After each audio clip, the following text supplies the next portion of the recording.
One India house நேயர்களுக்கு வணக்கம். So இந்த சீசனோட ஒரு லோ ஸ்கோரிங் மேட்ச் அப்படின்னு இந்த மேட்சை சொல்லலாம். எல்லா மேட்ச்லையுமே 250, 270ன்னு போயிட்டு இருந்தப்போ இப்படி ஒரு மேட்ச் இன்னைக்கு பார்த்துருக்கோம். ஜிடி எங்க தோத்தாங்க, ஜெல்லி எங்க ஜெயிச்சாங்க அப்படின்றதெல்லாம் பத்தி பேசுறதுக்காக கிரிக்கெட் அனலிஸ்ட் ரமேஷ் நம்மளோட இணைஞ்சிருக்காரு. சார் வணக்கம் சார். வணக்கம் வணக்கம் சந்தோஷ். ஸோ ஒரு லோ ஸ்கோரிங் மேட்ச். இந்த மேட்ச் பத்தி பேசுறதுக்கே ஒண்ணுமே இல்லையா சந்தோஷ். ஓகே. அப்படி டெல்லி வந்து அப்படி போற போக்குல முடிச்சிட்டாங்க. அவங்க ரன் ரேட் கம்மியா இருந்துச்சு. இல்ல இது ஆக்சுவலா அதாவது ஒன் சைடட் மேட்ச்னு சொல்லுவாங்க இல்லையா. ஆமா சார். அது இதுதான். ஓகே. அதாவது இன்னொருத்தரை பத்தி இப்ப ஜிடியை பத்தி குறை சொல்றதுக்கு ஒண்ணும் இல்ல இதுல. Okay sir. அதாவது அவங்க மேட்சே இல்ல. ஓகே. அதுல ஏதாவது இருந்தா தானே குறை சொல்றதுக்கு அப்படின்றீங்க. ஏதாவது இருந்தா தானே. அதாவது அவங்க ஒரு ஆர்டினரி போலிங்க தப்பா ஆடி அவுட் ஆனாங்க அப்படின்னா பரவாயில்ல. Polling was perfect. எக்ஸலண்டா போட்டாங்க. அழகா அவங்க பிளான் படி போட்டாங்க. ஃபீல்டிங் பெர்ஃபெக்டா இருந்தது. லக்கு நல்லா இருந்தது அவங்க பக்கம், டிசி பக்கம், டெல்லி பக்கம். இவங்க சைடு இது அவங்க சைடு என்னெல்லாம் இருந்ததுன்னு சொல்றோமோ அது எதுவுமே இவங்க சைடு இல்ல. கண்டிப்பா கண்டிப்பா. So no match. Okay okay. This match was no match. நான் இந்த மேட்ச் பத்தின்றத தாண்டி இத தாண்டி வெளியில இருந்து அதாவது குஜராத் போயிடுச்சு, ஆனா டெல்லி கிடைச்சிடுச்சு. நான் கிரிக்கெட்டை தான் சொன்னேன். Okay okay sir. ஸோ நம்ம இந்த ஐபிஎல்ல வந்துட்டு தொடர்ச்சியா நிறைய ஹை ஸ்கோரிங் மேட்சஸை பார்த்துட்டு இருந்தோம். 250, 270, 287 எல்லாம் போயிட்டு இருந்துச்சு. 300 வந்துருமா அப்படின்லாம் பேசிட்டு இருந்தாங்க. அப்படி இருக்கிறத ஒரு மாத்துறதுக்காகவே கூட இன்னைக்கு அகமதாபாத்ல ஒரு புது டெக்ல ஆடுறாங்க. புது பிட்ச்ல இன்னைக்கு ஆடுறாங்க. ஸோ ஒரு ஒரு பவுலிங் விக்கெட்டை போட்டிருக்கலாமோ அப்படின்னு கூட எடுத்துக்கலாமா சார் இதை? இல்ல பவுலிங் உங்களுக்கு எக்ஸ்ட்ராடினரியா பவுலர்ஸுக்கு இந்த பிச்சு ஹெல்ப் பண்ணிச்சுன்னு சொல்ற மாதிரிலாம் ஒண்ணும் இல்லை. அதாவது தாறுமாறா ஒரு அந்த ஆம்பியன்ஸ்ல ஒரு சேஞ்ச் இருந்து ஸ்விங் ஆச்சுனா மாதிரியோ இல்ல கிராஸோட கொடுத்துட்டாங்க, ஆஃப் த பிச்சு ரொம்ப நிப்பு இருந்தது, பவுன்ஸ் இருந்தது அப்படிங்கிற மாதிரியோ அப்படிலாம் ஒன்றும் எக்ஸ்ட்ராடினரியாலாம் ஒன்றும் தெரியல. It's cricket pitch, normal cricket பிச்சா தான் தெரிஞ்சது. Bowling was highly discipline. Delhi bowling was highly discipline. ரொம்ப நல்லா போட்டாங்க. லைன் அண்ட் லெங்க் கரெக்டா மெயின்டைன் பண்ணாங்க. கொஞ்சம் இந்த டாப் ஆர்டர் ஆஃப் ஜிடி கொஞ்சம் ஒரு என்ன சொல்லலாம், ஒரு இந்த தமிழ்ல சொல்லணும்னா அந்த வார்த்தை யூஸ் பண்ணலாமா தெரியல, கொஞ்சம் ஸ்ட்ராங்கான வார்த்தை தான். ரொம்ப திமிரா ஆடின மாதிரி இருந்தது. சாஹாவோட கேமும் சரி. கில் எதுக்காக அப்படி ஆடினான்னு தெரியல. பசுவாவே இருக்கணும், திடீர்னு எதுக்கு புலி போர்வை எடுத்து போத்திக்கணும்? அது அப்படியே அப்படியே போயிருக்கலாம் அது. ஏன்னா நல்ல ஃபார்ம்ல இருக்கிற ஒரு பேட்ஸ்மேன் அந்த மாதிரியே என்னமோ ஒரு 3 ஓவர்ல மேட்ச் முடிக்கணும், 3 ஓவர்ல ஒரு 65 ரன் அடிச்சு முடிக்கணுங்கிற ஒரு பேட்டிங் மாதிரி ஆடினாரு. ஏன் அப்படி ஆடினான்னு தெரியல. அந்த ஃபர்ஸ்ட் ஓவர்லயே அவரோட இன்டென்ட் வாஸ் வெரி, என்ன சொல்லலாம், ரொம்ப அடிச்சு ஆடணும் அப்படிங்கிற மாதிரி அப்படி தோணிச்சு. அது அவசியம் இல்லாதது. அது அந்த விக்கெட்டை வேற கொடுத்தாரு. சாஹா அதுக்கப்புறம் கொஞ்சம் போன மேட்ச் எல்லாம் உட்கார வச்சிருக்காங்க அவரை. கொஞ்சம் அவர் ஸ்டெபிலைஸ் பண்ணி ஆடி இருக்கலாம். அவ்வளவு எக்ஸ்பீரியன்ஸ்டு பேட்ஸ்மேன். ஒரு கில் மாதிரி ஒரு பேட்ஸ்மேன் ஒரு அதர் எண்ட் அவுட் ஆயிருக்கும் போது கொஞ்சம் உயிரை கொடுத்து ஆடணும். அந்த மாதிரி சுச்சுவேஷன்ல ரொம்ப ரொம்ப என்ன சொல்லலாம், இர்ரெஸ்பான்சிபிளா ஒரு ஷாட்டுக்கு போனாரு. மத்த எல்லாம் ஒன்னும் சொல்ற மாதிரி இல்ல. தே ஜஸ்ட் சக்கம்டு, சரண்டர் ஆயிட்டாங்க, அவ்வளவுதான். யாரெல்லாம் நாட்டுல யாரெல்லாம் சரண்டர் ஆகணும்னு நினைக்கிறோமோ அவங்களாம் ஆக மாட்டேங்கிறாங்க. இவங்க போய் ஆயிட்டாங்க. Okay okay sir. ஜிடியோட பேட்டிங் எடுத்து பார்த்தோம்னா இப்போ ஒரு பவர் பிளேன்றத ரொம்ப க்ரூஷியலா எல்லா டீமும் யூஸ் பண்றாங்க. அந்த பவர் பிளேல 70, 80 ரன் அடிக்கிறோம் அப்படின்லாம் போயிட்டு இருக்காங்க. ஸோ 2 பேருமே அட்டாக்கிங்கான பேட்ஸ்மேனா பல டீம் வச்சிருக்காங்க.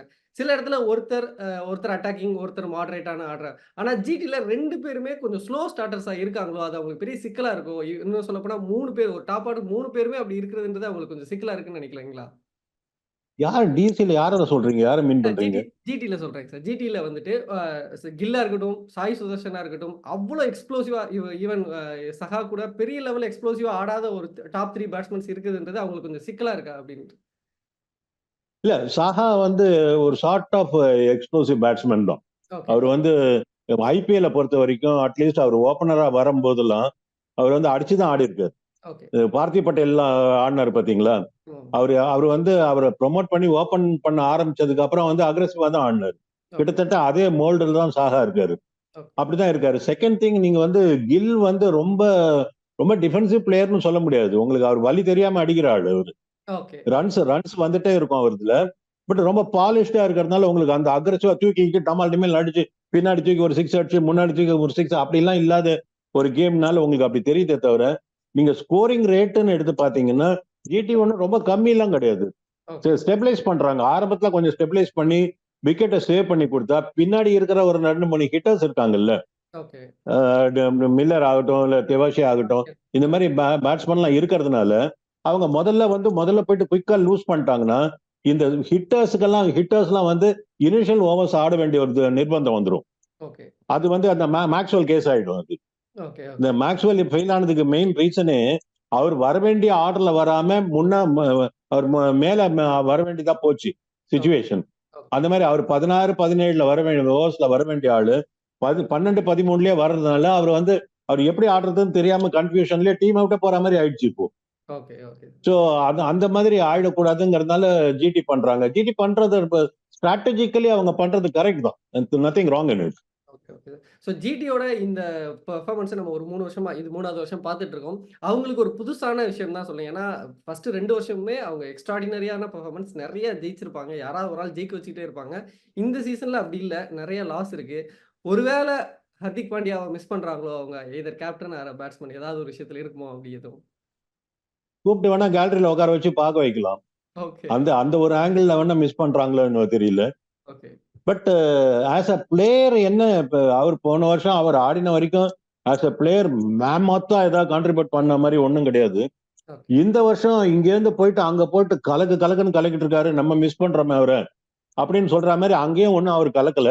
With due respect Hardik Pandya, அவரெல்லாம் ஒன்றும் ஜிடி ஒன்றும் மிஸ் பண்ணல.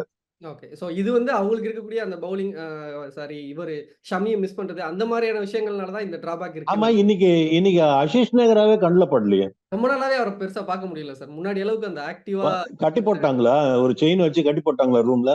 என்ன பண்ணிட்டு இருக்காரு அது அப்படின்னு அது அது கூட ஒரு மைனஸ் பாயிண்டோ. இருக்கலாம் சார். யாருக்கு தெரியும். ஸோ அப்படியே டெல்லி சைடு வந்தோம்னா, அவங்க டிசிப்ளினா பவுலிங் போட்டாங்கன்னு நீங்க சொல்லியிருந்தீங்க. ஏற்கனவே இது மாரி ஒரு மேட்ச் நம்ம பார்த்திருந்தோம். சிஎஸ்கேக்கு எதிரா அவ்ளோ நல்லா பவுலிங் பண்ணியிருந்தாங்க. ஸோ அதோட கன்டினியூஷனா இன்னும் நல்லா விளையாடுறாங்கன்னு நினைக்கிறீங்களா? அவங்களோட பவுலிங் டிபார்ட்மெண்ட் பர்ட்டிகுலரா? நல்லா விளையாடுறாங்க சந்தோஷ். ஒரு நம்பர் 9ல இருந்தவங்க ஒரு ஒரு புலி பாய்ச்சல் பாஞ்சு நம்பர் 6க்கு வந்திருக்காங்க இப்போ ஒரே மேட்ச்ல. கண்டிப்பா. தாறுமாறா ரன் ரேட்டும் என்ஆர்ஆரும் அமக்கலமா செட் பண்ணி மேல வந்திருக்காங்க. ஓகே. அவங்க பெரிய பேப்பர்ல பாத்தீங்கன்னா பெரிய பயங்கர ஸ்ட்ராங் டீம்னு சொல்ல முடியாம இருக்கலாம். பட் வெல் நீட் டீமா தெரியுது. நல்லா அவங்களுக்குள்ள ஒரு ஜெல் இருக்கு. அதனால அந்த மாதிரி இருக்கு. நீங்க போலர்ஸ் எல்லாம் பாத்தீங்கன்னா அவங்க பாடி லாங்குவேஜ் பாத்தீங்கன்னா முகேஷ் குமார் எல்லாம் பாருங்க நல்லா டைட்டா போட்டாரு இன்னைக்கு. ஆமா சார். அவர் லூஸ் போலிங்கே இல்ல. யூஸ்வலா கொஞ்சம் அங்க இங்க அப்படி போடுற திடீர்னு ஒரு மூடு இல்லாத மாதிரி போடுற ஒரு ஆளு இன்னைக்கு டைட் போலிங் போட்டாரு. It's not that GT wicket விட்டாங்க அதனால இவர் போலிங் டைட்டா இருந்ததுன்னு இல்ல. அவரோட லைன் அண்ட் லெங்க் ரொம்ப அழகா மெயின்டைன் பண்ணாரு. Ishant Sharma of all the people முதல்ல ஆரம்பத்துல முதுகெலும்பை உடைச்சாரு அவரு. அதனால நீங்க ஓவராலா அடிக்கல் பாத்தீங்கன்னா நல்ல போட்டதே நல்லா discipline performance. Give the credit to them. அவ்வளவுதான். கண்டிப்பா, கண்டிப்பா சார். ஸோ அதே மாரி பேட்டிங் சைடு பார்த்தோம்னா, அவங்க மெக்கர்க்க வந்து 2 மேட்சா யூஸ் பண்ணிட்டு இருக்காங்க. ஃபர்ஸ்ட் இருந்தே அவர் மேல ஒரு எக்ஸ்பெக்டேஷன் இருந்துச்சு. அவர் நல்லா வந்து டக்குன்னு ஃபயர் பண்ற மாரியான இன்னிங்ஸ் ஆடுறாரு. ஒருவேள வார்னர் ஃபிட் ஆகி உள்ள வரும் பட்சத்துல, அது திருப்பியும் ஒரு 11ல ஒரு குழப்பத்த கொண்டு வரும்னு நினைக்கிறீங்களா சார்? வார்னர் வர விடாம தடுக்க வேண்டியது மெக்கருக்கு வேலை. ஓகே, அவர் ஓகே. அந்த அளவுக்கு பண்றாங்கிறது எனக்கு தெரியல. ஓகே. ஏன்னா இப்ப இந்த மேட்ச் எடுத்துக்கோங்களேன். இந்த மேட்ச் எல்லாம் அவர் நாட் அவுட்ல போயிருக்கணும். ஆமா. நல்லா ஸ்டார்ட் பண்ணாரு. அதாவது அந்த செலக்டர்ஸ் எம்பராஸ் பண்ணணும். அவங்கள தர்ம சங்கடத்துக்குள்ள தள்ளணும். அப்படி கண்டிப்பா. இல்ல. ஓகே. நீங்க அப்படி பாத்தீங்கன்னா இப்ப நாளைக்கு வார்னர் ரெடி உள்ள வரதுக்கு ரெடி அப்படின்னு சொன்னா இவர மெக்கருக்கு உட்கார வைக்கிற மாதிரி தான் இருக்காரு. கண்டிப்பா. அது அங்கதான் நான் சொல்றேன். அந்த மாதிரி ஒரு சான்ஸ் கொடுக்கும்போது புடிச்சு வச்சுட்டு வார்னரும் அவரும் ஒன்னா உட்காந்து டீ சாப்பிடலாம். மண்டையை உடச்சுக்க வேண்டியது அந்த செலக்டர்ஸ். அந்த ஓகே. டீம் செலக்ஷன்ல நம்பர் 11 எடுக்கிறதுக்கு அவங்கள மண்டையை உடைக்க விட்டு இவங்க ஜாலியா இருக்கணும். ஓகே. அப்படி பண்ணல. அவங்க ஈஸியா இருக்க மாதிரி இவங்க பண்றாங்க. நல்ல சான்ஸ் அதுதான் மிஸ் கொஞ்சம். பண்ணிட்டாருன்னு சொல்றீங்க. ஏன்னா ஒரு 89, 18 ஆமா, ரன்ஸ் இன்னைக்கு பர்டிகுலர்லி இன்னைக்கு மேட்ச்ல அவர் நாட் அவுட் போயிருக்கணும். ஒரு ஓகே. 40 45 ரன் நாட் அவுட் போயிருந்தாருன்னு வச்சுக்கோங்க. ஓகே. இந்த மாதிரிலாம் அடிச்சு ஆடணுங்கிறது இல்ல. இந்த மேட்ச் அடிச்சு ஆட வேண்டிய அவசியம் என்ன? ஓகே. நீங்க அழகா தள்ளி தள்ளி ஆடி ஒரு 40 45 ரன்ஸ் நாட் அவுட்ல போனீங்கன்னா இப்போ சாலிடா சிமெண்ட் பண்ணிக்கலாம்ல இடத்த. Okay, okay sir. ஸோ அதாவது ஒரு மேட்ச் வந்து பார்த்தோம்னா, ஒருத்தரே 100 அடிச்சு மொத்த மேட்சையுமே ஜெயிச்சு குடுக்குறாரு. இந்த சைடு வந்து பார்த்தா, மொத்த டீமுமே 100 அடிக்க முடியாத மாரியான ஒரு சிச்சுவேஷன்ல பார்த்துட்டு இருக்கோம். ஸோ ஐபிஎல் வந்து எக்ஸாக்ட்லி. நீங்க இப்ப இன்னைக்கு பாருங்க, இன்னைக்கு 2 டீமும் சேர்ந்து ஒரு 180 பிளஸ் தான் ஆமா. வந்திருக்கு. ஆமா, ஆமா.